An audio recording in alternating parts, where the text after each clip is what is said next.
Pacific Drive takes place in an alternate version of the Pacific Northwest, the Olympic Exclusion Zone. There's a lot of urban legends and strange history in the area that inspired us, and we wanted to explore where that took us, from concept art to what's in-game.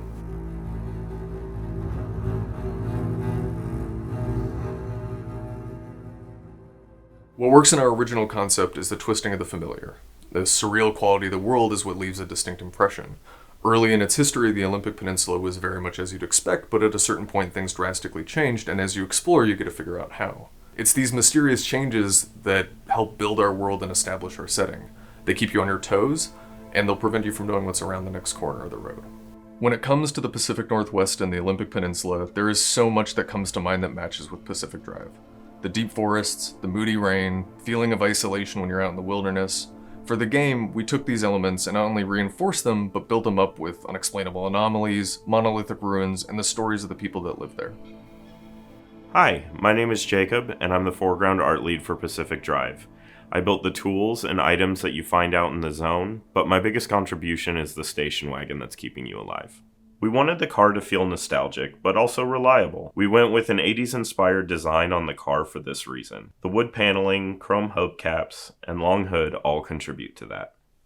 Because each part of the car is customizable, I modeled them with a higher degree of detail than players normally see in games. A good example of this is the suspension and wheel assembly, which is extremely close to a real-world equivalent, and you'll see it when you swap out your tires. Our quintessential American station wagon has seen some hard miles. By the time the player sees it, there's some rust, some sketchy parts, and mismatched wheels to visually sell that our car has a long history in the zone. The view from behind the wheel is under constant iteration. We're communicating a lot of information to the player. Our kit-bashed approach to the tech, features, computer components, old-school displays, and camera parts that you would have seen throughout the digital revolution. And that attitude of making do extends to most of the tools and items the player crafts in the game. Aesthetically, the tools the player uses are all of an improvised nature.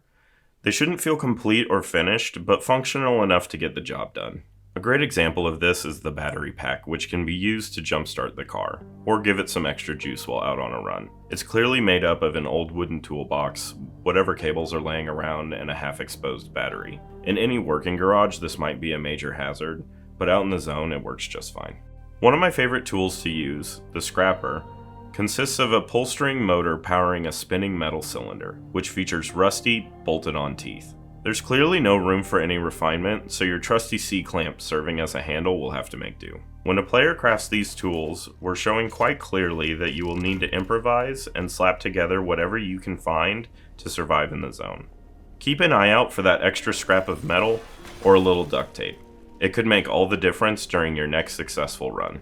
Hey, I'm Larry, lead environment artist in Pacific Drive. We've put a lot of work into building the Olympic Exclusion Zone. We've got the forest and swamp biomes, which you might have already seen, but there's more in the zone for you to discover. Each has its own personality, but visually they're going to be very different. The further you go, the more hazards you'll experience, the more volatile and dangerous it's going to look. Things get pretty crazy. In terms of the buildings you'll discover, the garage is the most important. It's your own personal Batcave. It's important to note that the garage is as upgradable as the car. We've been able to communicate this progression with the workstations being MacGyvered together, giving you that Doc Brown sci-fi vibe. There are many buildings in the zone that serve other purposes, but rather than being blatantly descriptive with what you see, we've leaned into discoverable, possible narratives. The player is naturally curious. They should develop their own ideas about what happened. You might come across this gas station that's been ransacked, or it might be all boarded up. The shadow of the zone should loom large over these half-functional environments. Could someone still be here? There's an old cup of coffee on the counter. Are we intruding? It feels like we are. I had to kick aside boxes to find some loot. These visual clues can lead players to draw their own conclusions rather than forcing them to know exactly what could have happened. We want mystery to linger, because that's the zone in a nutshell. In contrast to the civilian areas, the art facilities are industrial and monolithic in comparison. These structures have a psychological effect on the player. They're imposing and aggressive, monuments to an organization arrogant enough to try to control the zone. From our early concept art, it's been intentional to have these facilities at odds with the zone around them. Brute force, rather than coexistence as an observable goal. The inner walls are a great example of this failure to coexist. Their massive man-made interiors are overrun with terrifying anomalies, abandoned machinery, and supplies left to rot in large shipping containers. As the player moves through these areas, the number one goal is to survive, and there is history here to discover. We want to give our players a chance to pursue their own interpretation of what happened to the people of the zone when it all began. Overall, these environments and the impressions we're trying to give of the zone are visually designed to push players around the next corner, that there's something exciting there, or illuminating, to add to their story.